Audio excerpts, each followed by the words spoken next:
There are three most defining questions believers face in their spiritual journey.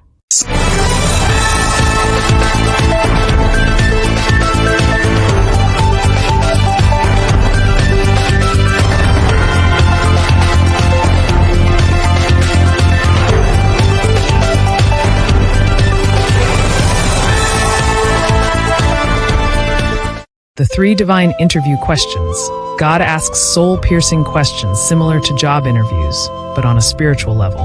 There are three most defining questions believers face in their spiritual journey. First, who are you?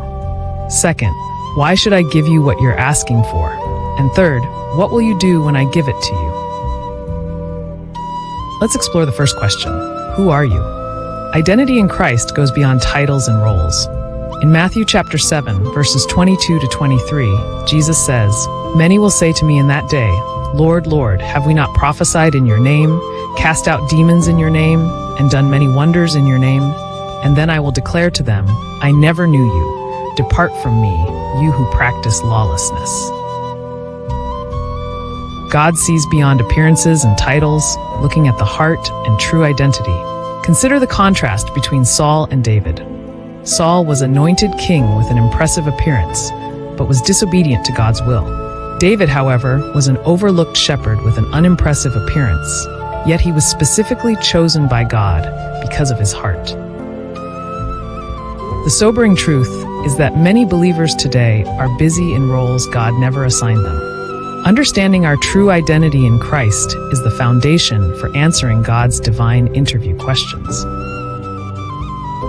Let's address why God sometimes denies our desires. In James chapter 4, verse 3, we read, "You ask and do not receive, because you ask with wrong motives." This reveals an important truth. God doesn't deny desires out of cruelty, but because our motives matter to him. Consider Moses as an example. He interceded for Israel, not for personal gain, but to uphold God's covenant with his people. The third divine interview question asks, how will you steward what God provides? Stewardship means managing God's gifts with faithfulness and responsibility. 1 Corinthians chapter 4, verse 2 reminds us, "It is required of stewards that one be found faithful." Hannah exemplifies true stewardship. She promised to dedicate her son Samuel to God's service before she was even granted her prayer for a child. In the parable of talents, found in Matthew chapter 25, servants were rewarded based on how they managed what was entrusted to them. To prepare for God's spiritual interviews, we must be ready in three key areas. First, answer with clarity about your desires. Second, surrender your plans to God's purpose. And third, be prepared to steward promises before they're granted to you. When we approach God with right motives and a commitment to faithful stewardship, we position ourselves to receive his blessings.